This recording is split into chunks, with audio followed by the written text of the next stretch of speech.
والنور ودلیل ارادت کن فیکون وکتاب المکنون آیت اللہ العظمی وزوجت آیت اللہ الکبریٰ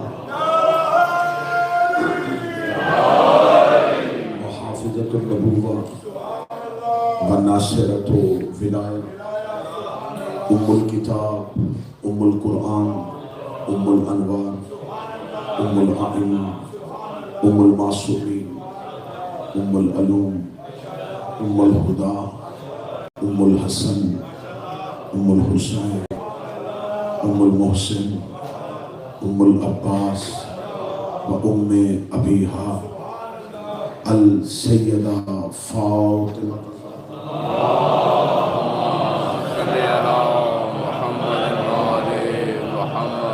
ولعن اللہ تعالی علی اعدائہم اجمعین اما بعد فقد قال حق سبحانہ تعالی فی کتابہ المجید و فرقان الحمید بسم اللہ الرحمن الرحیم وجعلنہم ائمۃ یہدون بأمرنا وأوحینا إلیہم فعل الخیرات وإقام الصلاة وإیتاء الزکاة وکانوا لنا عابدین بلند الصلوات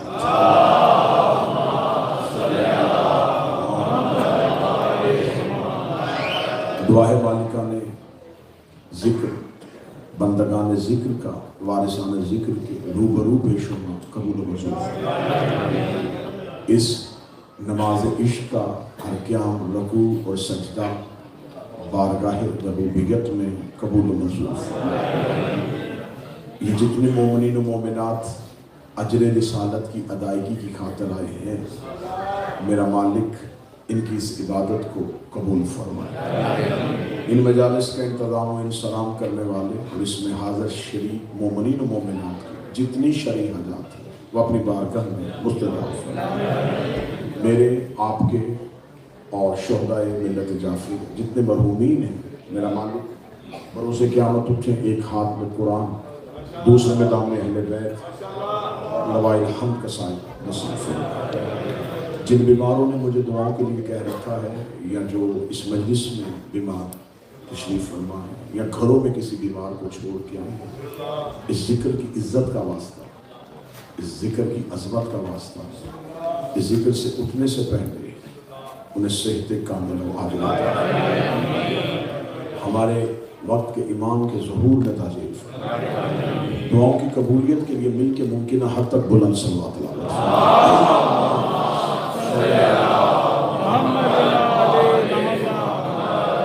اجازت ہے گفتگو شروع کریں ہدایت اور گمراہی اس موضوع پر یہ تیسری مجلس آپ کے توجہات کو سماعتوں کو ہدیہ کی جا رہی ہے خداوند متعال نے انسان کی ہدایت کا اتنا مکمل انتظام کیا کہ اس نے ہدایت لینے والے بعد میں بنائے ہدایت دینے والا پہلے اس خدا نے یہ گوارا ہی نہیں کیا کہ انسان ایک لمحہ بھی بغیر ہدایت کرے اس نے ایسا نظام ہدایت بنایا کہ اس نے ہدایت اپنے پاس رکھی تو ہادی بھی اپنے پاس سے اٹھا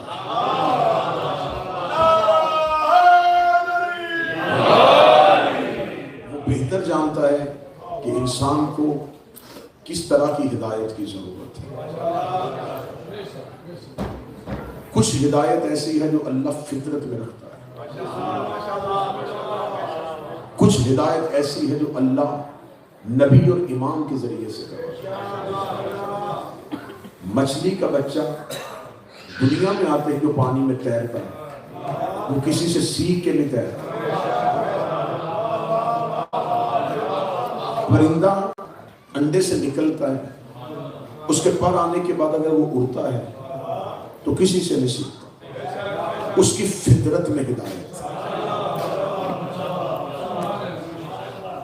خدا نے ہدایت دو طرح سے رکھی ہے ایک ہدایت فطرتی ہے فطری ہدایت ایک ہدایت تشریعی ہے کہ آپ نے نماز پڑھنی ہے تو کدھر منہ کر کے پڑھنی ہے، کیسے پڑھنی ہے، کیسے اسے سجدہ کرنا ہے، آپ کے ذہن میں صراط مستقیم کا تصور کیا ہونا چاہیے، آپ کو گناہوں سے بچنا کیسے ہے۔ یہ تمام وہ اعمال ہیں جس کی نمائندگی، جس کا اشارہ ہمیں صرف اور صرف رسول یا امام کرتا ہے۔ اب میری تقریر بڑھتی بڑھتی اس موضوع پہ پہنچ چکی ہے کہ ہم دور رسول میں اہل بیت کے اوپر ہونے والے مظالم کی نشاندہی کر رہے ہیں۔ ہم یہ بات سمجھنے کی کوشش کر رہے ہیں کہ جب ہر دور کا امام اس دور کے خلیفہ سے حکومت کا تقاضا نہیں کرتا تھا، اس دور کے خلیفہ سے تخت اور تاج کا تقاضا نہیں کرتا تھا، تو ہر دور کا حکمران ہر دور کے امام کو قید یا شہید کیوں کرتا ہے؟ اگر تو انہیں اپنے تخت اور تاج کا خطرہ تھا تو یہ امام کی ڈیمانڈ ہی نہیں تھی، امام ان سے حکومت مانگ ہی نہیں رہے تھے۔ آئمہ جب حکومت کا تصور ان کے ذہن میں تھا ہی نہیں، وہ ان سے حکومت چھیننا نہیں چاہتے تھے، وہ زمینی اقتدار ان سے لینا نہیں چاہتے تھے۔ پھر ہر دور کے حاکم کو خطرہ کیا تھا، حکومت کو خطرہ کیا تھا؟ وہ اماموں کو یا زندان میں رکھتے تھے یا تلوار سے یا زہر سے شہید کر دیتے تھے، جبکہ وہ یہ بھی جانتے تھے کہ یہ نبی کی اولاد ہے، یہ اہل بیت تھے۔ وہ اتنا گھنونا جرم کرتے ہوئے ہچکچاتے نہیں تھے۔ آخر وجہ کیا تھی؟ وہ آئمہ کا قتل کرتے کیوں تھے؟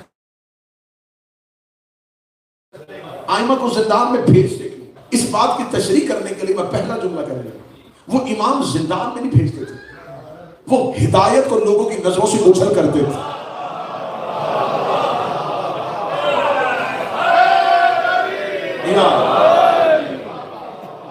وہ امام قید نہیں کرتے تھے، بسم اللہ صلی اللہ، وہ ہدایت کو لوگوں کی نظروں سے اوجھل کرتے تھے۔ انہیں پتا تھا اگر یہ ہاتھی زمین پہ موجود رہا پھر گمراہی کا چہرہ صاف نظر آ جائے، اگر ہدایت بھی موجود رہی تو پھر پتا چل جائے گا کہ یہ ہدایت ہے، یہ گمراہی۔ وہ چاہتے تھے کہ صرف گمراہی رہے، روشنی ہدایت کی نہ رہے، نور ہدایت نہ رہے۔ لیکن ان بدبختوں کو یہ نہیں پتا تھا سورج بادلوں کے پیچھے چھپ کے بھی روشنی دے دیتا۔ ان کے فضائل زندان کی دیواریں پھاڑ کے باہر آئے۔ امام زندان میں بھی ہاتھی ہوتا ہے، تخت میں بھی ہاتھی ہوتا ہے۔ اور میں نے کل کی مجلس میں بار بار آپ کو یہ بات کی اور آج پھر ریپیٹ کر رہا ہوں، امام صرف ہاتھی نہیں ہوتا، امام کل ہدایت ہوتا ہے۔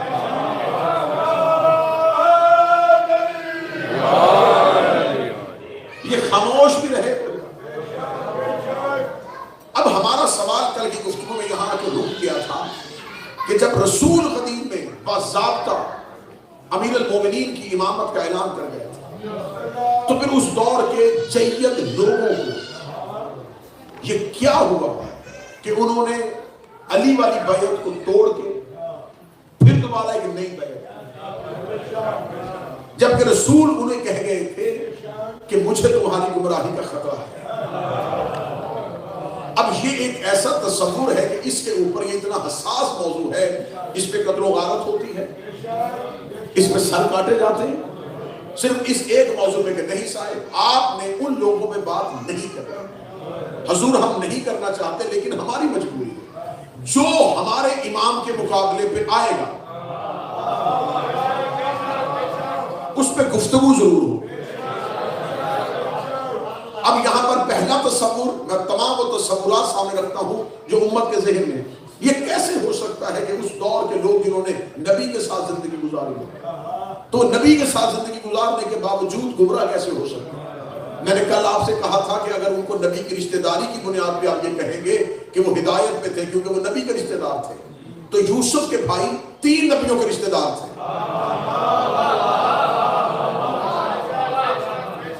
برادران یوسف جو تھے وہ صرف یوسف کے بھائی نہیں تھے، یعقوب کے بیٹے تھے، اسحاق کے پوتے تھے، 3 نبیوں سے رشتہ داری کے باوجود پھر بھی خدا نے قرآن میں ان کی مذمت کی ہے۔ کس لیے؟ وہ نوح کا بیٹا، آدم کا بیٹا، یہ تمام لوگ انبیاء کے رشتہ دار تھے، تو نبی کا رشتہ دار ہونا باعث فضیلت نہیں، نبی کا وفادار ہونا۔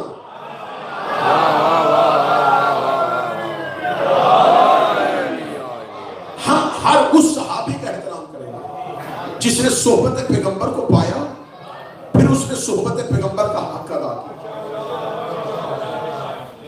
دیکھیں قصور ایک تین چیزیں ہوتی ہیں، قبلہ قوم سے، ایک ہے اثر، ایک ہے ترسیل اثر، ایک ہے فیضان اثر۔ قصور اثر میں نہیں ہوتا، قصور ترسیل اثر میں بھی نہیں ہوتا، قصور فیضان اثر میں ہوتا۔ بارش پانی اثر ہے، بارش ترسیل اثر، لیکن جب بارش زمین پہ آتی ہے، یہی بارش گلستان میں جاتی ہے، سبزہ لہک جاتا ہے، پھول مہکنا شروع ہو جاتا ہے، ڈالیاں جھومنا شروع ہو جاتی ہیں، شجر میں پھل آنا شروع ہو جاتا ہے۔ یہی بارش گندگی کے ڈھیر میں جاتی ہے، بدبو شروع ہو جاتی ہے، بیماریاں پھیلنا شروع ہو جاتی ہیں۔ قصور بارش کا نہیں ہے۔ تقریر شروع ہو چکی ہے، میں نے یہاں سے تقریر کا آغاز کر دیا۔ قصور بارش کا نہیں ہے، قصور ترسیل اثر کا نہیں ہے، قصور فیضان اثر کا۔ گلستان نے خوشبو دی، گندگی نے بدبو دی، تو اب یہاں پہ بارش کا قصور نہیں، قصور صحبت پیغمبر کا نہیں تھا۔ الزام نبی کی صحبت پہ نہ لگا، الزام نبی پہ نہیں آئے، کیونکہ قصور ترسیل اثر میں نہیں ہوتا، قصور فیضان اثر میں ہوتا۔ مقناطیس کے اندر اثر ہے کھینچنے کا، تو ہر شے کو نہیں کھینچے گا۔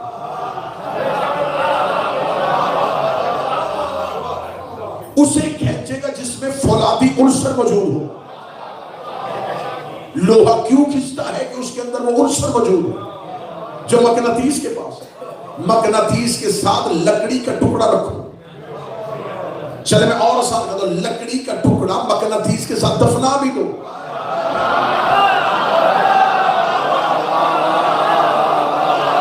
100 سال بعد نکالو، لکڑی لکڑی رہے گی، مقناطیس مقناطیس رہے۔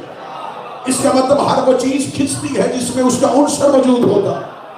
کوئی چیز نہیں کھنچتی، پتھر نہیں کھنچتا، کھنچتا وہی ہے جس میں فولادی عنصر موجود ہوتا ہے۔ ہر پیشانی خاک شفا پہ نہیں چھکتی، وہی چھکتی ہے جس میں خاک کربلا کا عنصر ہوتا ہے۔ یہی پہ ہاتھ رکھنا تو اگلا جملہ کہو، ہر دل علی کی ولایت میں نہیں آتا، وہی آتا ہے جس میں غدیر کا عنصر موجود ہوتا ہے۔ ہر ہاتھ حسین کے ماتم میں نہیں اٹھتا، وہی اٹھتا ہے جس میں کربلا کا عنصر موجود ہوتا ہے۔ ہر زبان زہرا کے دشمن پہ لعنت نہیں کرتی۔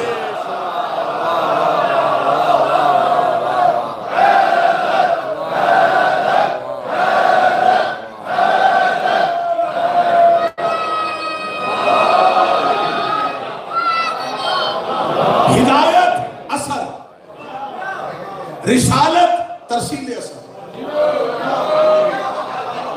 محمد رسول اللہ فیضان اثر، ولایت اثر، غدیر ترسیل اثر، علی اور ولی اللہ فیضان اثر، حق اثر، فتح ترسیل اثر، سہرا کے دشمن پہ تبرہ فیضان اثر۔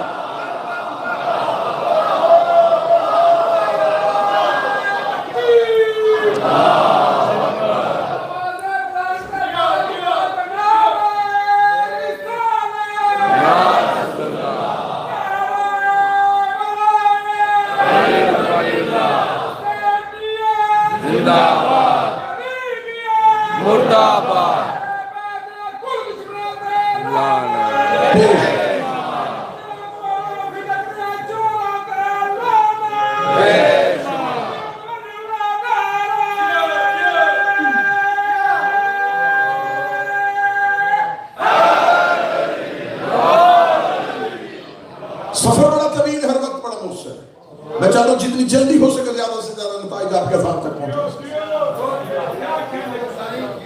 حضور ہم صرف یہ پوچھنا چاہتے ہیں، ہم صحابہ کے منکر نہیں، زیارت پیغمبر یا صحبت پیغمبر میں بیٹھنا فیضان اثر نہیں۔ ابو لہب نے بھی محمد کو دیکھا تھا،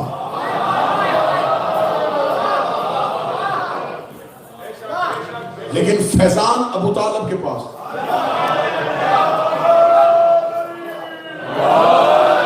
منافقین نبی کی صحبت میں بیٹھتے تھے.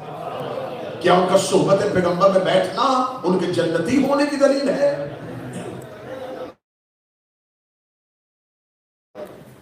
وہ صحبت پیغمبر میں بیٹھ گئے.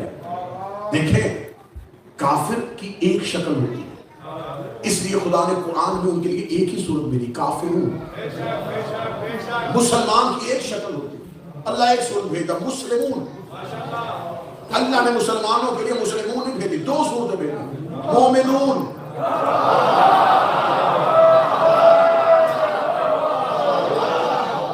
اب یہ جو سورہ منافقون اتری ہے، لیکن اس کا مطلب لوگ موجود تھے جن کے دلوں میں کچھ تھا، زبان میں کچھ تھا. یہ جو نعرہ بلند کیا گیا کہ تمام صحابہ ہدایت کے ستارے، اگر وہ ہدایت کے ستارے تھے تو انہوں نے اپنی ہدایت اہل بیت سے کیوں کروائی؟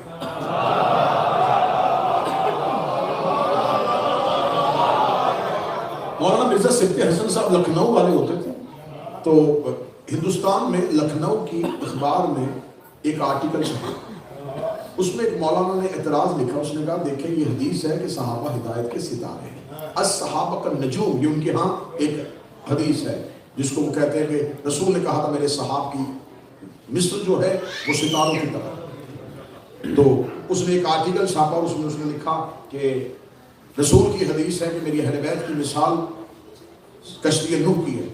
رسول اہل بیت کا مثل سفینۃ نوح، میری اہل بیت کی مثال کشتی نوح کی. اور اس نے کہا کہ نبی کی حدیث ہے کہ میرے صحابہ کی جو مثل وہ ستاروں کی. تو اس نے کہا شیعوں کو سمجھ لینا چاہیے کہ کشتی ہمیشہ ستاروں کو دے کے چلتی ہے. کشتی جب چلتی ہے تو وہ ستاروں کو دے کے چلتی ہے.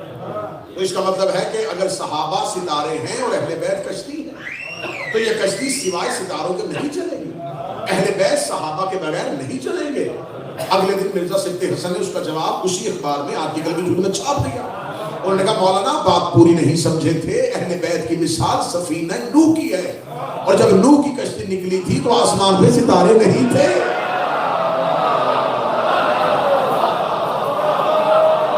چلے اس کا اگلا جواب میں یہاں پہ رضا پہ ریکارڈ کروا دیتا ہوں کہ جن مولویوں کو سوشل میڈیا پہ بار بار یہ حدیث یاد آتی ہے صحابہ کا نجوم، صحابہ ستارے ہیں، صحابہ ستارے ہیں. یہ کیوں کہا؟ اس لیے کہ رسول نے کہا تھا انا کا شمس و علی کل قمر، میں سورج ہوں میرا علی چاند ہے. انہوں نے کہا سورج تو نبی ہو گیا، چاند علی ہو گیا. اب صحابہ کو چاند تو بنا نہیں سکتے کیونکہ چاند تو علی ہو گیا. اب صحابہ کو ستارے بنا دیتے ہیں. آپ نے یہ حدیث وضع کر لی، آپ نے بنا لی، آپ نے کر لی، لیکن آپ نے جلدی کر دی ہے. آپ نے کہا ہے کہ صحابہ ستارے ہیں، صحابہ ستارے ہیں. اللہ جانتا تھا کہ آپ نے یہ ایسی حدیثیں بنانی ہے، اس لیے اس نے قرآن میں کہا تھا فلا اقسم بمواقع النجوم، مجھے قسم ہے اس ستارے کی جو زہرا کے دروازے پہ گرا تھا، جو زہرا کے دروازے پہ گرا تھا. خدا اسے ستارہ کہتا ہے جو زہرا کے دروازے پہ گرتا.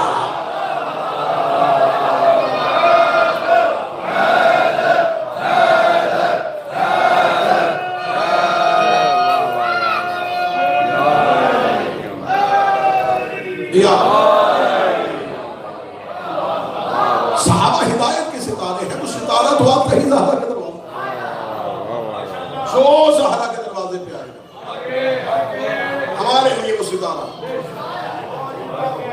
رسول نے فرمایا تھا انا کا شمس، صحیح بخاری کی حدیث ہے، صحیح بخاری میں انا کا شمس و علی کل قمر، میں سورج ہوں میرا علی چاند.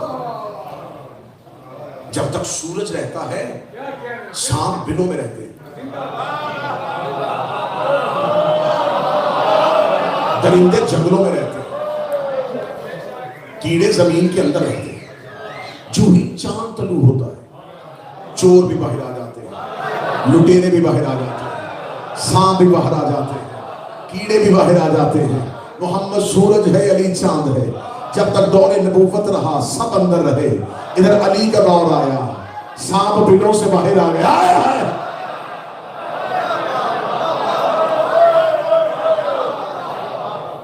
ہم صحابہ کو مانتے ہیں، لیکن آپ یہ بتائیں کہ غدیر کی بیعت کو توڑ کے یہ بیعت کیوں؟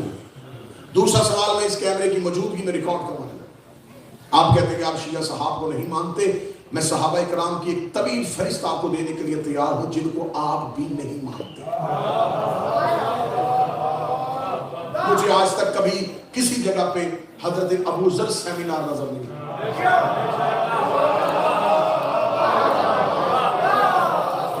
میں نے آج تک کبھی کسی مسجد کا نام مسجد میثم تمام نہیں دیکھا. میں نے آج تک سپاہ عمار یاسر نہیں دیکھا. میں نے انجمن مقداد بن اسود نہیں دیکھا. کیا یہ صحابی نہیں؟ کیا یہ صحابہ پیغمبر نہیں؟ یہ بھی نبی کے صحابہ ہیں. تو پھر آپ ان کی بات کیوں نہیں کرتے؟ آپ ان کا تذکرہ کیوں نہیں کرتے؟ چلے اگلی میں دلیل دینے لگا. رسول اللہ کی شہادت کے بعد 10 ہجری میں رسول کی شہادت 2.5 سال پہلے خلیفہ کے، 10 سال دوسرے خلیفہ کے، 12 سال تیسرے خلیفہ کے. یہ پورا ڈیوریشن جو ہے یہ 25 سال بنتا ہے. 25 سال 10 ہجری کو رسول گئے، 25 سال اس کے اندر ایڈ کرو، 35 ہجری تک. 10 ہجری سے لے کے 35 ہجری یہ تو پورے کا پورا دور خلافت. 31 یا 32 ہجری کو حضرت ابو ذر کی شہادت، 33 ہجری کو جناب مقداد کی شہادت، 36 ہجری کو جناب سلمان کی شہادت، 37 ہجری کو جناب عمار کی شہادت. 35 ہجری تک یہ تمام جگہ صحابہ کرام موجود تھے. ان 3 خلفاء کے دور میں ان میں سے کسی کو کسی ملک کا گورنر کیوں نہیں بنایا؟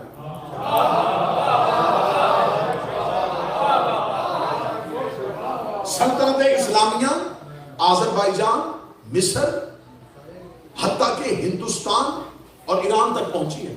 ان 3 خلافتوں کے دور میں ایران فتح ہوا، آذربائیجان تک گئے، مصر تک گئے. کہاں تک سلطنت اسلامیہ کا دائرہ پھیلا. یہ سارے جگہ صحابہ کرام موجود تھے، نبی کے خاص لوگ. یہ وہ لوگ تھے کہ ابو ذر کے بارے میں نبی کی حدیث سے زیادہ سچا زمین نے اٹھایا. ہمارے جاسم مقداد جن کے نبی کی حدیث کے ڈھیر تھے، یہ لوگ موجود تھے. ان کے ہوتے ہوئے خالد بن ولید کو گورنر بنایا جائے، عمر بن عاص کو گورنر بنایا جائے، چن چن کے اہل بیت کے دشمنوں کو حاکمیت دی جائے. تو کیا ان صحابہ کرام کو کیوں ان دور میں، ان 3 خلفاء کے دور میں ان میں سے کسی کو گورنر کیوں نہیں دی گئی؟ کسی کو مدائن کا گورنر بنایا جاتا، کسی کو وزیر خزانہ بنا دیا جاتا، کسی کو کسی ملک کا گورنر بنا دیا جاتا. ان کا گورنر نہ بننا، ان کا حکومت کے کسی بھی امور میں شریک نہ ہونا، پھر 2 باتوں میں سے ایک بات تو آپ کو ماننی پڑے گی. یا حکومت انہیں اس اہل نہیں سمجھتی تھی، یا یہ حکومت کو اس اہل نہیں سمجھتی. یا تو یہ نہیں سمجھتے تھے کہ یہ حکومت اس اہل ہے کہ ہم اس میں شامل ہو سکتے. اگر آپ یہ کہیں کہ یہ اس اہل نہیں تھے تو یہ بڑے اہل تھے. یہ پیغام اہل سنت دوستوں تک پہنچانا چاہتا ہوں کیمروں کی موجودگی. ان 25 سالوں میں جو 3 خلفاء کے دور تھے، ان میں کتنی فتوحات ہوئی، کتنے اسلامی لشکر گئے. کسی ایک لشکر میں علی کیوں نہیں گئے؟ سامنے میں آپ کے مذہب کی وضاحت کر. وہ علی جو بدر، احد، خندق، اسلام کے 87 غزوات میں سے ہر غزوے میں پہلی صف میں جو کھڑا ہوتا تھا، کیا وہ تلوار کو زنگ لگ گیا تھا؟ کیا وہ علی ضعیف ہو گیا تھا؟ جس نے رسول کے دور میں ہر لشکر کی کمانڈری کی تھی، وہ ان 3 خلفاء کے دور میں کسی لشکر میں کیوں نہیں گئے؟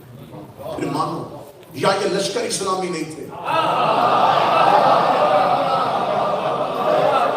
حضور حقائق کو ہڑپ کرنا، سامنا کرو حقائق. ہم اسی جگہ پہ کھڑے ہیں جہاں پہ علی نے ہمیں کھڑا کیا ہے.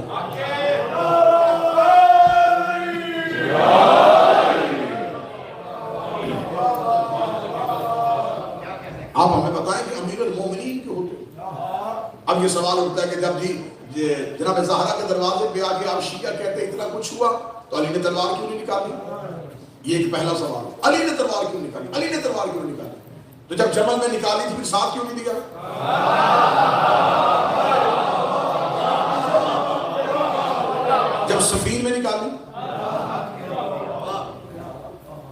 علی تلوار نہ نکالے تو پھر بھی علی پہ اعتراض، اور علی اگر جمل میں لڑے تو پھر بھی علی پہ اعتراض. اس کا مطلب تمہیں علی کے لڑنے سے مسئلہ نہیں ہے، تمہیں علی سے مسئلہ ہے.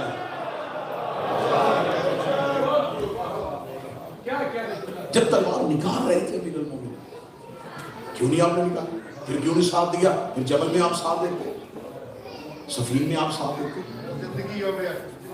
حضور ہماری مجبوری ہے، ہم اہل بیت کے ماننے والے. دیکھیں کسی شخص کا عالم ہونا اس کے علم سے پتہ چلتا، اس کے اندر کیا ہے جب تک وہ اظہار نہیں کرے گا پتہ نہیں چلے گا. صداقت ایک ایسی چیز ہے جو پتہ نہیں چل سکتا. میں نے بڑے بڑے سچوں کو بھی جھوٹ بولتے دیکھا. کیسے پتہ چلے گا کہ یہ بندہ سچا ہے؟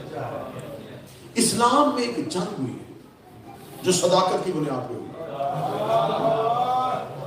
جس میں خدا نے یہ نہیں کہا تھا کہ بہادر لے گیا،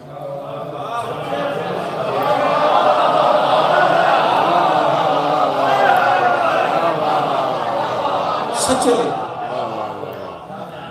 خدا نے کہا تھا کہ اس جنگ میں کوئی بہادر نہیں چاہیے، صرف ایک کنڈیشن، سچے لے.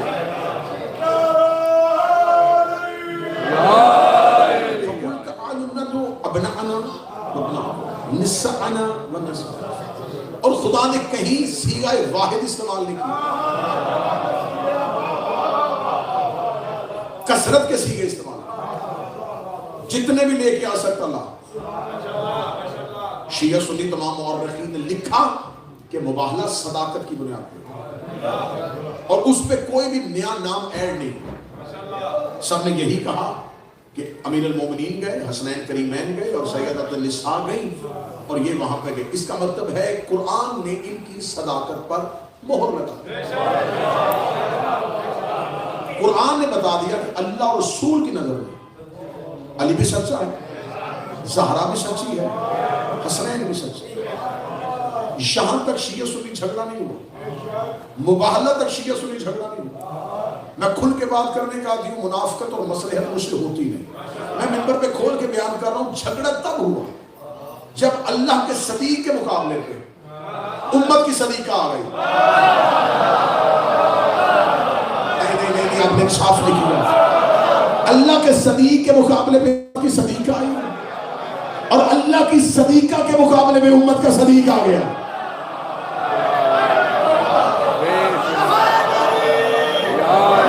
اب دربار خلافت میں ادھر کھڑی ہے اللہ کی صدیقہ، تخت پہ بیٹھا ہے امت کا صدیق، جمل میں ادھر گھوڑے پہ بیٹھا ہے اللہ کا صدیق، اونٹ پہ بیٹھی ہے امت کی صدیقہ. اب فیصلہ تم نے یہ کرنا ہے کہ دونوں میں سے سچا صدیق اور صدیقہ کون سی. نہ جمل جنگ تھی، نہ فتق مطالبہ. فتق بھی صداقت کی فتح، جمل بھی صداقت کی فتح. آپ یہ بتائیں کہ جسے اللہ نے صدیق کہا ہے اس کے مقابلے میں صدیق بنا کیوں؟ اب جبل میں جب نہیں جی آپ کو مشاجرات صحابہ پہ بات نہیں کرنی چاہیے، آپ کو ان جنگوں پہ بات نہیں کرنی چاہیے. آپ یہ تو دیکھیں کہ ادھر رسول کی زوجہ ہے، تو چلیں ایک ریسرچ آپ اور کر لیجئے. میں نوکر آپ کو ایک اور ریسرچ کا زاویہ دے دیتا ہوں. جب جنگ جمل ہوئی تو رسول کی کتنی بیویاں زندہ تھیں؟ اب ریسرچ اگلی کر لیجئے گا. میں ویڈیو کیمرے کی موجودگی میں بیان ریکارڈ کروا رہا ہوں کہ اگر نبی کی بیوی کا ہی سامنے ہونا سچے ہونے کی دلیل ہے تو پھر فیصلہ آپ نے کرنا ہے کہ نبی کی زیادہ بیویاں کس کے لشکر میں تھیں.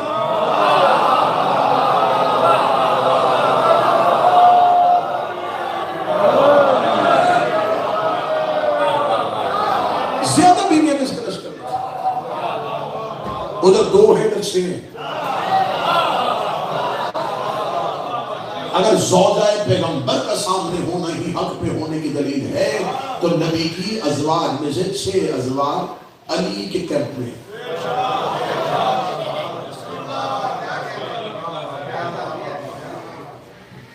آپ کو حقائق کو ماننا پڑے گا کہ آخر اب میں نے کل کی گفتگو یہاں پہ روکی تھی اور تقریر میں چاہتا ہوں کہ مسلسل آگے بڑھے تاکہ آخری مجلس تک مجھے ان موضوعات کو تک پہنچوں جو میں آپ تک پہنچانا چاہتا ہوں. جب علی نے کہا کہ تو کب سے مسلمان ہو گیا،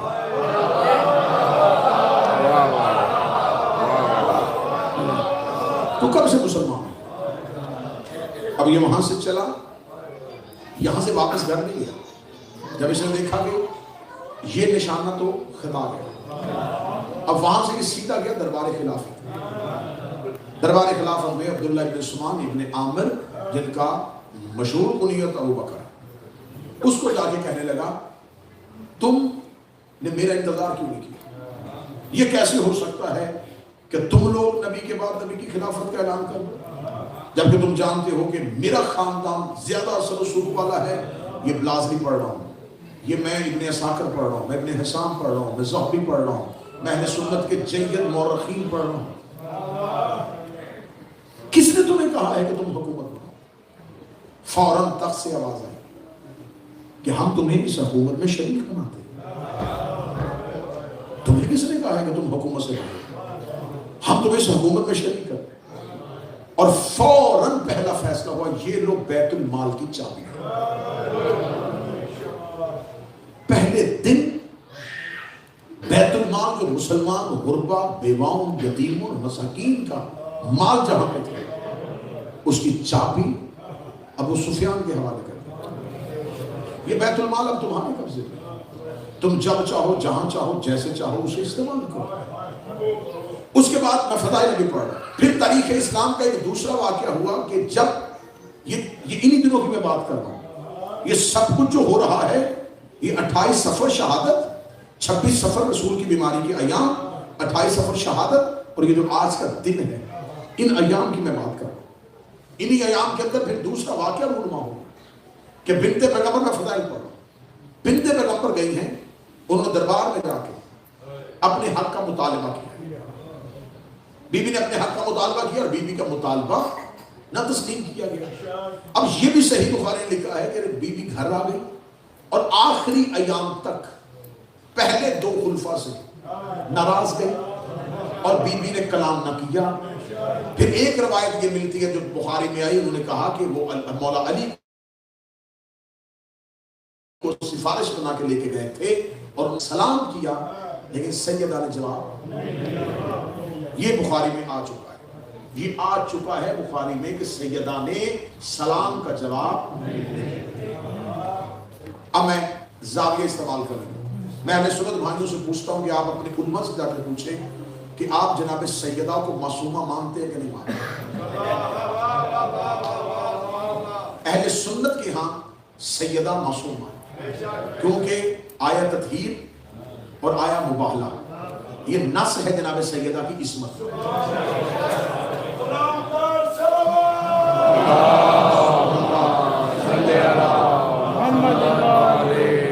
بڑے غور سے آپ اس دلیل کو سننا ہے اور یہ دلیل ہمیشہ آپ کو کیا ہے، جناب سیدہ ہے معصومہ. اہل سنت کے معنی میں جناب سیدہ معصومہ. اب میرا دوسرا سوال یہ ہے کہ معصومہ کی اور معصوم کی تعریف کیا تعریف ہے معصوم کی اور معصومہ کی؟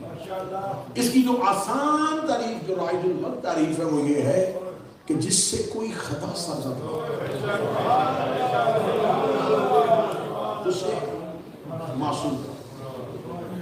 اگر خطا ہو جائے تو پھر وہ معصوم ہے.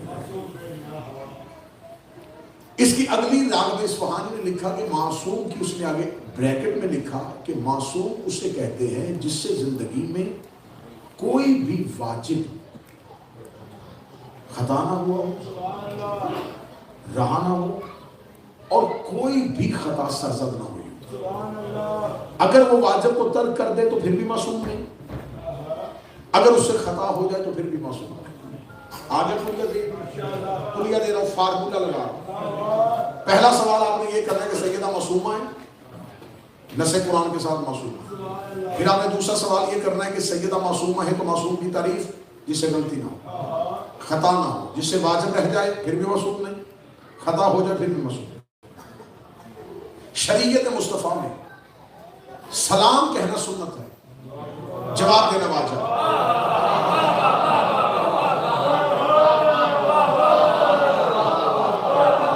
سلام سنت، جواب واجب. تمام کے ہاں یہ لکھا ہے کہ حتیٰ کہ تم حالت نماز میں ہو اور کوئی شخص مسجد میں آگے سلام کرے، تم نماز کی قرات کو روکو، دل میں سلام کا جواب دو اور وہیں سے نماز کو شروع کرو. لیکن یہاں پر اسلام نے کنڈیشن لگائی ہے کہ شرط یہ ہے کہ سلام کہنے والا مسلمان ہو. نا میں نے بڑی دھیمے لہجے میں نتیجہ اب تک پہنچایا ہے. سلام کرنے والا مسلمان ہو تو جواب دینا واجب ہو جاتا ہے، اور جو واجب ترک کر دے وہ معصوم نہیں ہوتا. اب آپ کے پاس دو ہی رستے ہیں، یا زہرا کو معصومہ نہیں ماننا یا ان بندوں کو مسلمان نہیں ماننا.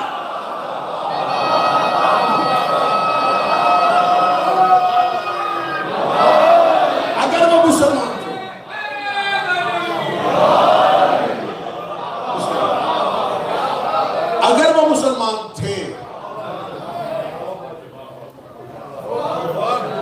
تو سیدہ کا جواب دینا واجب تھا، اور اگر سیدہ نے مسلمان کے سلام کا جواب نہیں دیا تو سیدہ سے واجب معاذ اللہ ترک ہو گیا.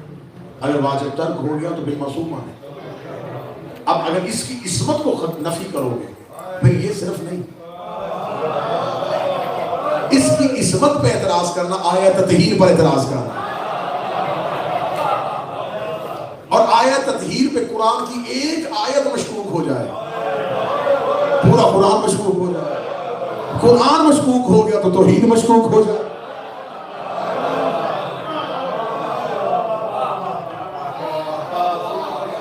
فدق میراث کا مطالبہ نہیں تھا، فدق صرف کھجوروں کے باغ کا مطالبہ. فدق مطالبہ ہے صداقت فاطمہ، حقانیت فاطمہ. جناب سیدہ روزہ قبر رسول میں بیٹھی ہوئی تھی، یا ایک صحابی اپنی بیوی کے ساتھ جا رہا تھا، اس نے کہا زہرا بیٹھی ہوئی ہے، میں تو پوچھ نہیں سکتا کیونکہ نبی کی دختر ہے، تم جا کے سوال کرو کہ علی نے آپ کو کیوں بھیجا، خود علی دربار میں کیوں گیا، فضائل پڑھو، خود علی دربار میں کیوں گیا. وہ گئی اور اس نے جا کے کہا کہ سیدہ میرا شوہر ساتھ ہے، وہ سوال کر رہا ہے کہ علی نے آپ کو دربار میں کیوں بھیجا، علی خود کیوں نہیں آئے. سیدہ نے اس کی طرف دیکھا کہ اپنے شوہر سے جا کے بھی کہہ دے حاجی کعبے کو جاتے ہیں، کعبہ حاجیوں کے گھر نہیں ہے.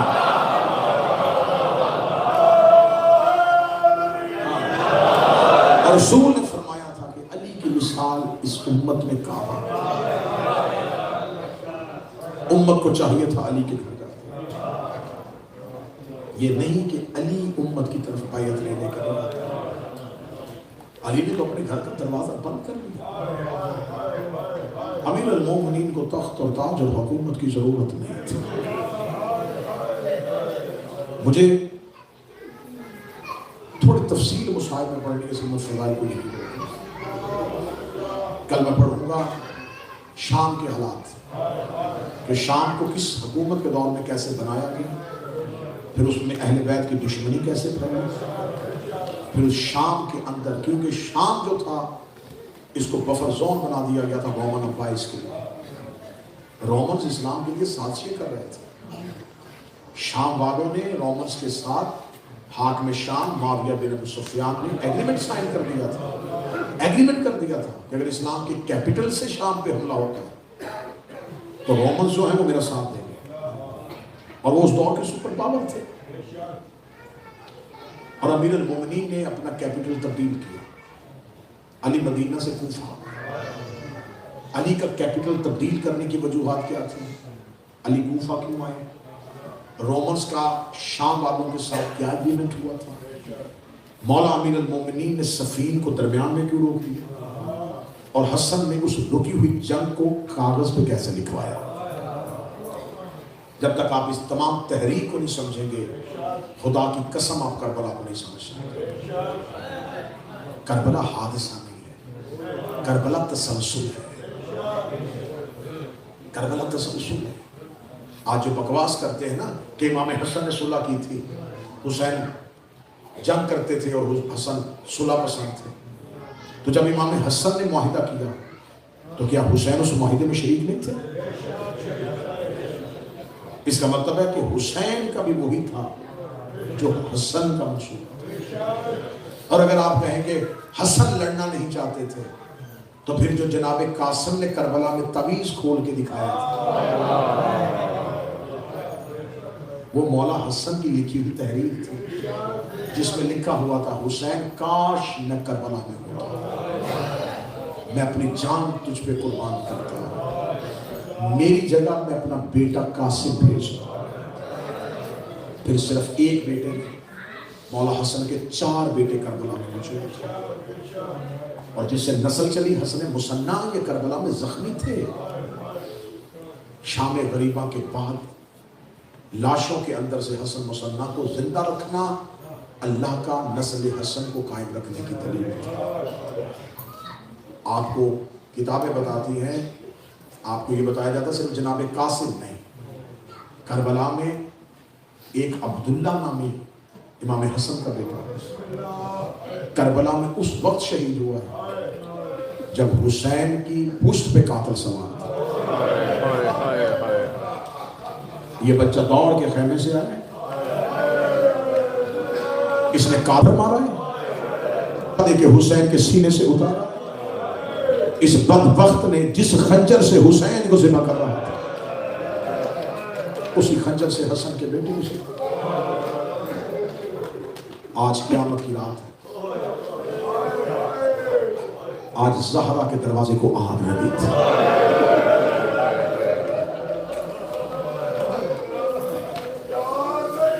خدا لعنت کرے ہر اس فرد پہ، ہر اس ساتھ دینے والے پہ جو زہرا کے دروازے پہ آگ لے کے۔ سادات و غیر سادات مجھے معاف کیجئے گا، دروازہ بند کر چکے تھے علی اپنے گھر کا۔ یہ دربار میں بیٹھے ہوئے ایک شخص نے اپنے غلام سے کہا جاؤ علی کو دربار میں بلا۔ میں عین تاریخ پڑھ رہا ہوں، وہ شخص آیا، اس نے اہل بیت کے دروازے میں دستک دی، اندر سے فضا کی آواز آئی، علی گھر سے باہر نہیں آیا۔ واپس آیا اور واپس آ کے اس نے کہا میں دروازے میں دستک دی ہے لیکن علی نے آنے سے انکار کر دیا۔ اس نے کہا اب کی بار تو اکیلا نہ جا، 4 سپاہیوں کو ساتھ لے کے جا۔ 4 سپاہی گئے، انہوں نے پھر دروازے میں دستک دی، علی کو کہے کہ گھر سے باہر آئے، اسے دربار میں بیعت کے لیے بلایا جائے۔ فضا نے کہا علی نے اپنی ابا اپنے کاندھے سے اتار دی ہے، حکم رسول تھا اے علی میرے بعد تو فتنے کا حصہ نہ بننا۔ علی اپنے گھر میں فرش بن گئے، علی اپنے گھر سے نہیں آئے۔ اب کی بات جو لوگ گئے تو میں کھول کے پڑھوں، میں کیوں چھپاؤں جب کتابوں میں لکھا ہے۔ عمر ابن خطاب دروازے پہ کھڑا تھا دربار کا، اس نے آتے ہوئے لوگوں سے کہا کیوں نہیں لے کے آئے علی کو؟ اس نے کہا علی گھر سے باہر نہیں آ رہا۔ اس نے خالد بن ولید سے کہا ساتھ چل میرے۔ اس نے 40 لوگوں کو ساتھ لیا، رستے میں انہوں نے آگ کا سامان لیا۔ 40 لوگ زہرا کے دروازے پہ چلے گئے، زہرا کے دروازے پہ جا کے 2 لوگ دروازے کے آگے کھڑے ہو گئے۔ میں اسرار امامت جو پہلی کتاب ہے، کتاب سلیم بن کیسے ہلالی، مولا فرماتے ہیں ہمارے ہر شیعہ کے گھر میں یہ کتاب ہونی چاہیے جس میں آل محمد کی غربت ہے، جس میں آل محمد کے سوال ہے۔ میں اس کتاب سے لے کے روایت پڑھ رہا ہوں، شہادت اسی کتاب سے لے کے پڑھ رہا ہوں۔ 40 لوگوں نے زہرا کی دیوار کے ساتھ لکڑیاں لگانی شروع کر دی۔ یہ لکڑیاں دروازے کے ساتھ لگا رہے تھے، انہوں نے پورے گھر کی دیواروں کے ساتھ لکڑیاں لگانی شروع کر دی۔ دروازے کو زور زور سے پیٹنا شروع کیا، دستک زور سے ہوئی ہے۔ زہرا نے تسبیح مصلے پہ رکھی، جناب فضا کی آواز ہے بی بی آپ باہر نہ جائیے گا۔ جناب فضا دروازے پہ گئی، دروازے پہ جانا تھا، باہر سے آواز ہے من انت، تو کون ہے؟ فرمایا انا جاریۃ الزہرا، میں زہرا کی کنیز ہوں۔ انہوں نے کہا علی کو باہر بھیج، فرمایا مصروف ہو بجمع القرآن، علی قرآن جمع کرنے میں مصروف ہیں۔ انہوں نے کہا علی کو باہر بھیج ورنہ ہم بغیر پردہ کروائے اندر آ جائیں گے۔ جب انہوں نے کہا ہم بغیر پردہ کروائے اندر آ جائیں گے، یہ آواز زہرا کے کان پہ پڑی، سیدہ نے وہیں پہ تسبیح رکھی، شہزادی چلتی ہوئی دروازے کے پیچھے آ کے کھڑی ہوئی، بی بی کی آواز ہے اس سے پہلے میری کنیز فضہ تم سے وہ خاطب تھی، انا فاطمہ بنت محمد، اب میں محمد کی بیٹی فاطمہ بول رہی ہوں، میں تمہیں دروازے پہ سمجھانے کے لیے آئی ہوں، میرے دروازے پہ اونچی آواز میں نہ بولو، یہ وہی دروازہ ہے جہاں نبی اجازت مانگا کرتا تھا، میں غلط پڑھوں زہرا مجھے معاف نہ کرے۔ باہر سے کسی کی آواز آئی، فاطمہ عورتوں والے بہانے نہ کر، دروازہ کھول ورنہ ہم دروازے کو گرا دیں گے۔ یا ایک ملاؤں نے لکڑیاں دروازے پہ لگائی، دروازے کو آ کے شولوں نے دینا شروع کیا، ایک کمینے نے دروازے پہ ٹانگ ماری، چلتا ہوا دروازہ زہرا کے پہلو پہ آیا، کوئی سید بیٹھا ہو مجھے معاف کر دینا، زہرا دیوار اور دروازے کے درمیان تھی، یا 40 لوگ دروازے سے گزر کے اندر داخل ہونا۔ حوصلے کے ساتھ، حوصلے کے ساتھ، سیدہ میں نے چھپایا ہے، خدا کی قسم میں نے چھپایا ہے، میں نے تمہیں زہرا کا گرنا نہیں سنایا، اگر میں یہی پڑھ دیتا تو اس سے آگے تم مصائب نہ سنتے، اس سے آگے تم سے سنا نہ جاتا، میں نے چھپا لیا کہ جب لوگ گزرے زہرا کہاں تھی، سیدہ کہاں تھی جب لوگ اندر جا رہے تھے۔ 40 لوگ اندر داخل ہوئے، ان کا اندر داخل ہونا تھا، یہ بغیر پردہ کروائے ہوئے ایک حجرے میں گئے، انہوں نے علی کے گلے میں رسیاں ڈالنی شروع کی، یہ علی کو لے کے صحن میں آئے، زہرا نے دروازے کے نیچے سے علی کے گلے میں رسی دیکھی، زہرا ایسے چلی جیسے اکبر کی لاش پہ حسین چلے تھے، سیدہ چلتی چلتی علی کے پیچھے آئی، بی بی نے علی کی ابا کے دامن میں ہاتھ ڈالا، علی کو زہرا روک رہی تھی، یہ علی کو کھینچ رہے تھے، یا ایک کمینے نے لوہے کی تلوار کا دستہ زہرا کے ہاتھ میں مارا، زہرا کی آواز ہے یا علی میری انگلیاں شہید۔ حوصلے کے ساتھ، حوصلے کے ساتھ، حوصلے کے ساتھ، سیدہ کی آواز ہے یا علی میری انگلیاں شہید ہو گئی، میں کتاب سلیم سے شہادت پڑھنے لگا ہوں، میں نے تمہیں غازی کی قسم دے کے شہادت شروع کی، میں ایک ایک لفظ وہ پڑھوں گا جو زہرا کی غربت کا ہے۔ سیدہ کا ہاتھ علی کی ابا میں تھا، ان کا ہاتھ علی کے گلے میں تھا، سیدہ روک رہی تھی، یہ کھینچ رہے تھے، یا زخمی زہرا اٹھ کے کھڑی ہوئی، علی اور اس بندے کے درمیان زہرا کھڑی ہو گئی، رو کے کہتی میری زندگی میں کوئی علی کو گرفتار نہیں کر سکتا، علی نے سر جھکا کے کہا زہرا درمیان سے ہٹ جا، سیدہ درمیان سے ہٹ جا، زخمی زہرا نے علی کی آنکھوں میں دیکھا، رو کے کہتی یا علی مجھے معاف کر دینا، میرے باپے کا بیٹا کوئی نہیں ہے، آج میرا کوئی بھائی ہوتا، تو نے ہجرت کی رات میرا بابا بچایا، تو نے خندق اور خیبر میں میرا بابا بچایا، آج میرا کوئی بھائی ہوتا، آج تیرا دفاع کرتا، میں محمد کی اکلوتی بیٹی ہوں، میں تیرا دفاع کروں گی، کوئی سید بیٹھا مجھے معاف کر دینا، میں غلط پڑھوں زہرا مجھے معاف نہ کرے۔ سیدہ نے جملہ کہا یا اس بے غیرت کا ہاتھ اٹھا، سیدہ کے رخسار کا، سیدہ کا گوشوارہ زمین پہ گرا۔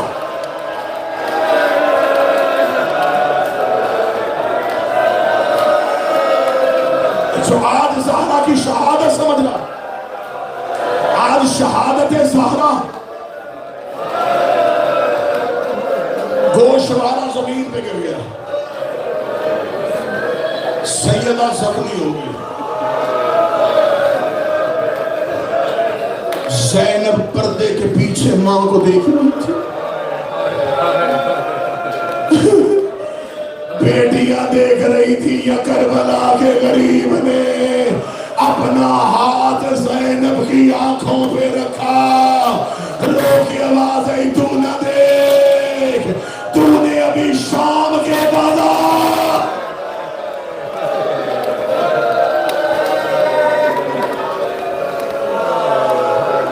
علی کے گلے میں رسی، یہ علی کو مدینے کے بازار میں لے گئے، سیدہ نے اپنے سر سے چادر ہٹائی، یہ علی کو لے کے باہر چلے گئے. زہرا نے سر کے بال کھولے, رو کے کہتی بابا میں بد دعا کرنے لگی ہوں. اتنا جملہ کہنا تھا یا مسجد نبوی کی دیواروں نے اٹھنا شروع کیا اور روضہ رسول سے آواز آئی زہرا بد دعا نہ کرنا. انہوں نے مسجد نبوی کی اٹھتی ہوئی دیواریں دیکھی. سلمان محمدی کہتا ہے کہ مسجد نبوی کی دیواریں کہ تیز رفتار گھوڑا نیچے سے گزر سکتا. کعبہ کی دیواروں نے اٹھنا شروع کیا, کیونکہ جب اللہ زمین پر عذاب نازل کرتا ہے تو اپنی نشانیوں کو اٹھا لیتا ہے. انہوں نے اٹھتی ہوئی مسجد اٹھتا ہوا کعبہ دیکھا. انہوں نے علی کے گلے سے رسی نکالی. زخمی علی گھر کی جا نہ پائے. علی نے دروازے پہ دیکھا, زہرا دروازے میں بیٹھی رو رہی تھی. اب میں جملہ ڈر کے پڑھنے لگا ہوں. ارشد بھائی مجھے جملہ معاف کر دینا. علی نے اپنا ہاتھ دیا کہ زہرا کو سہارے سے کھڑا کروں. زہرا نے رو کے علی کی آنکھوں میں لے گئی, یا علی میرا محسن شہید ہو گیا, یا علی میرا لال دنیا سے چلا گیا, یا علی میرا پہلو زخمی ہو گیا, یا علی میری پسلیاں شہید ہو گئی.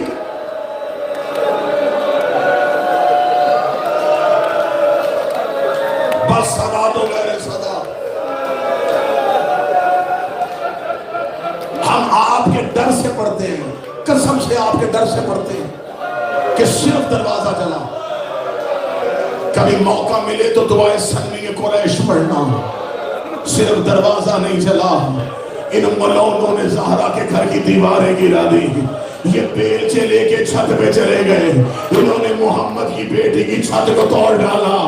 جب چھت گر رہی تھی زخمی زہرا کبھی چادر کے نیچے زینب کو چھپاتی, کبھی کلثوم کو چھپاتی. انہوں لوگوں کی کہتی زینب جیسے آج میں نے تمہیں بچایا شام غریباں جب خیموں کو آگ لگے.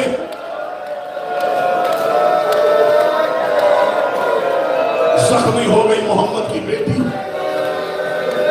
پھر جتنی دیر زندہ رہی میں نہیں پڑھتا, میں نے کبھی نہیں پڑھا کہ کون سی روایت ہوئی. 30 دن زندہ رہی, 60 دن زندہ رہی, 75 دن زندہ رہی, 90 دن زندہ رہی. مولا کی قسم جتنے دن رہی ہے رہی روتی ہے. رو رو کے کہتی تھی. تمہارے گھر میں بھی بیٹی ہیں, پردے میں میری مائیں بہنیں بیٹیاں سو رہی ہیں. جس ماں کے بچے چھوٹے ہوں نا اسے موت سے ڈر لگتا ہے. ماں کو اللہ نہ کرے کوئی بیماری ہو جائے, وہ لوگوں سے کہتی دعا کرو میں ٹھیک ہو جاؤں, میرے بچے چھوٹے ہیں, اگر میں مر گئی میرے بچے رل جائیں گے. اور جن کے بچے چھوٹے ہوں وہ مائیں موت سے ڈرتی ہے. اللہ جانے انہوں نے کتنا ستایا تھا زہرا کو. زہرا کی اولاد چھوٹی تھی, یا بی بی نماز میں کہتی تھی میرے اللہ میں مرنا چاہتی ہوں اور مجھے موت دے دے. اللہم جل وفاتی, میرے اللہ میری موت میں جلدی کر دے. میرے اللہ اب زہرا سے جیل نہیں جاتا. زخمی ہو گئی محمد. 3 یا 4 منٹ سننا. زخمی ہو گئی پیغمبر کی.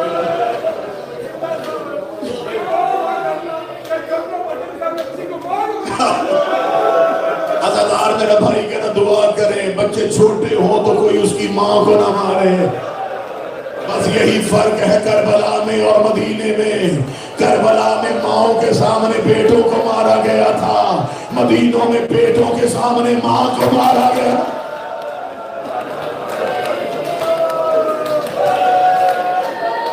بس صدات و غیر صدات.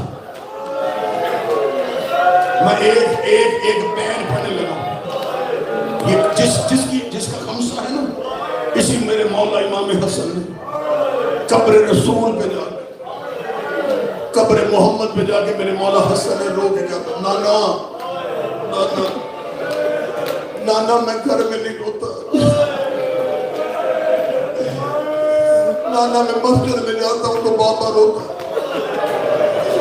میں گھر جا کے زینب اور حسین کو تسلی دیتا ہوں، نانا میں تیری قبر میں ایک درد سنانے آیا ہوں، مولا حسن کا درد ہے، میرا جگر پھٹ رہا ہے، میں کیسے پڑھوں؟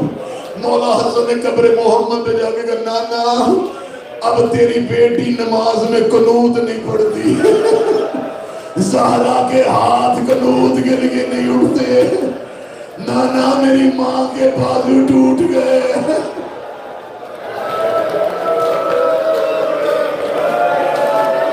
نانا میری اماں بڑی زخمی ہے، نانا میری ماں بڑی زخمی ہے، روتے روتے روتے روتے تہران کے مشہور روزہ خان ہے استاد حسین انصاریان، تہران کی مرکزی مسجد میں مجلس پڑھ رہے تھے، مجلس میں انہوں نے جناب سیدہ کی شہادت پڑھی، استاد حسین کمرے میں چلے گئے، یا امام بارگاہ میں سے ایک شخص کے بار بار رونے کی آواز آئی، استاد حسین انصاریان نے مسجد والوں سے پوچھا یہ کون ہے؟ انہوں نے سارے چلے گئے، ایک شخص نہیں جا رہا، وہ بڑا رو رہا ہے، اس نے مجھے اس کے پاس لے کے جاؤ، پاس لے کے استاد حسین اسے سینے سے لگا کے کہنے لگے تجھے کون سا ایسا جملہ ہے جو تجھے چپ نہیں ہونے دے رہا؟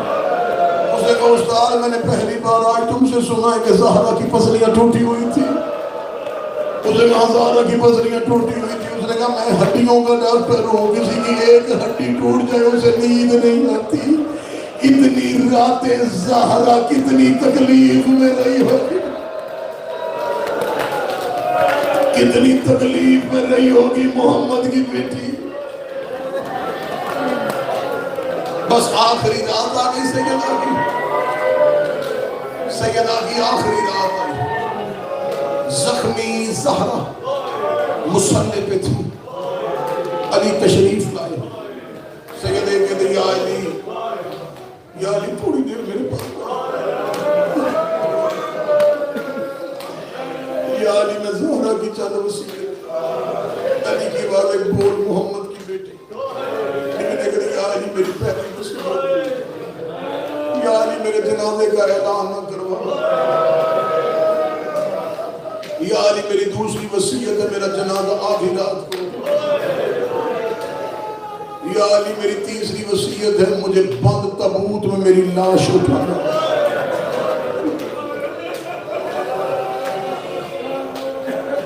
یا علی میرے بچوں کو میرے زخم نہ دکھا،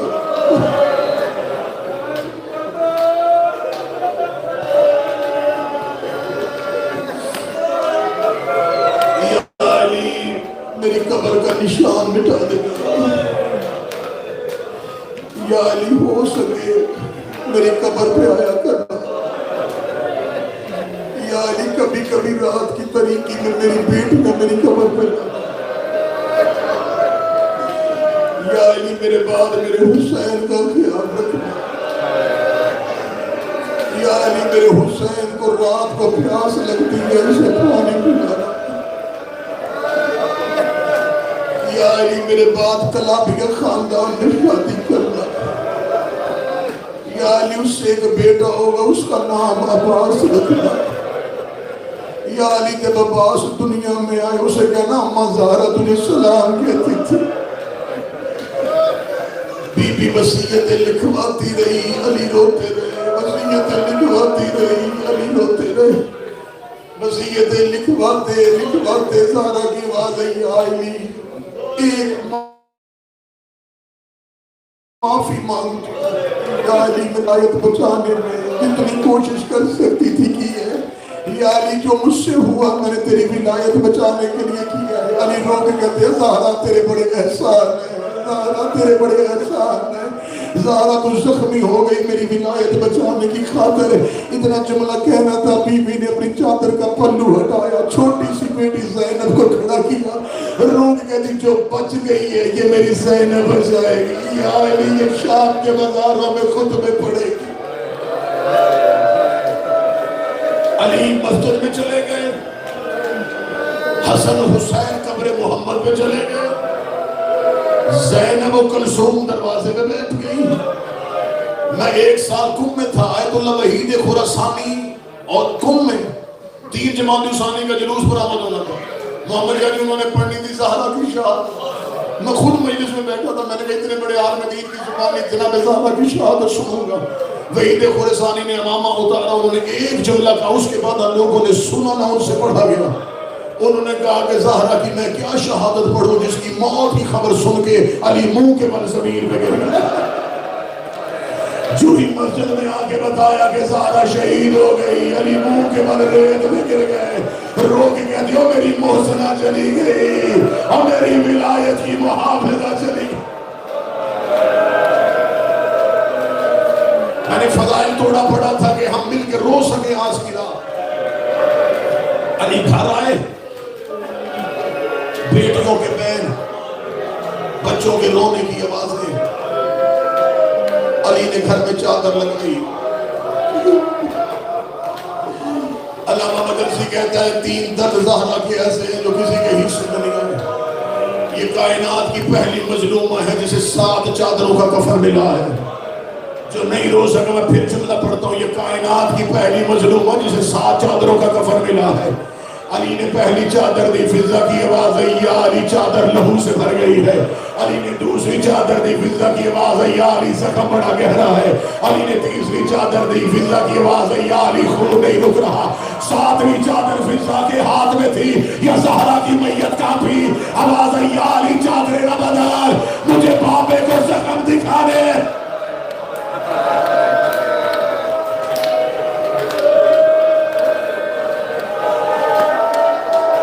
حجرے میں زہرا کا جنازہ تیار ہوا، سیدہ کا جنازہ تیار ہوا. غربت کتنی تھی عالم میں.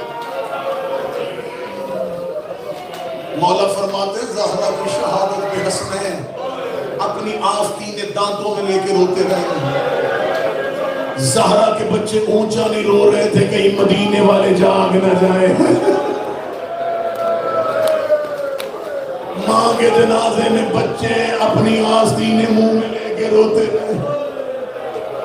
بس ذہن میں اگر نقشہ بنا سکو تو اسی نقشے پہ ماتم.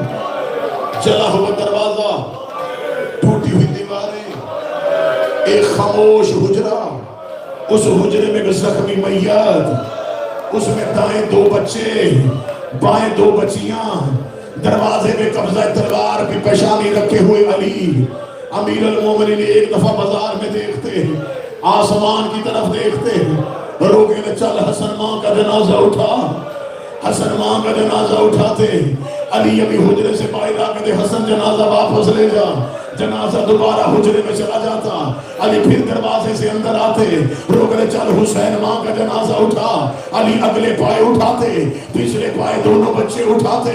علی گھر کے باہر والے دروازے کے قریب آ کے پھر جنازہ واپس لے جاتے. اب اس جملے کے بعد بستر پہ رو گے جتنی دیر زندہ رہنا جملے پہ رونا. 7ویں مرتبہ حسن نے آگے کا بابا اگر جنازہ لے کے جانا نہیں ہے بار بار اٹھاتے کیوں ہے؟ علی کی آواز آئی حسن تو میرا بڑا بیٹا ہے، حسین کو اندر جانے تو میرے ساتھ باہر آ. علی نے حسن کا ہاتھ تھاما. علی مدینے کے بازار میں آئے، سامنے والے چوک میں بندے میں کہہ کے مار کے کہہ رہے تھے تو نے ہمارے مردوں کو مارا، ہم نے تیری مزدور کو مارا. علی لوگ نے کیسے اٹھاؤں جنازہ، اور قاتل دروازے پہ آ گئے.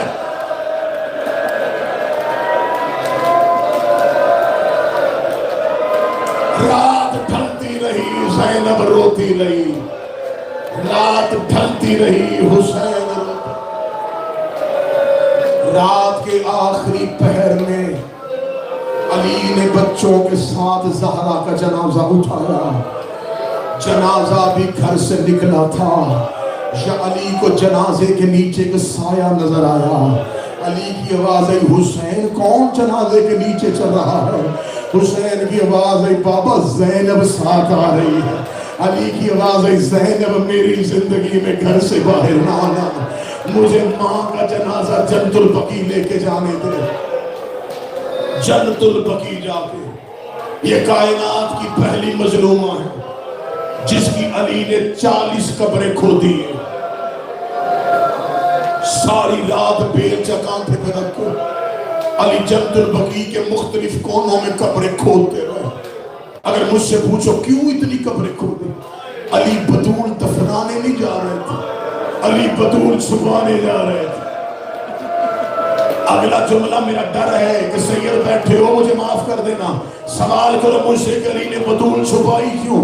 علی کو بطول کی قبر کا وہی خطرہ تھا جو کربلا میں حسین کو اصغر کی قبر کا تھا. جو آگ لے کے دروازے پہ آ گئے، کہیں پیر سے لے کے قبر پہ نہ آ جا.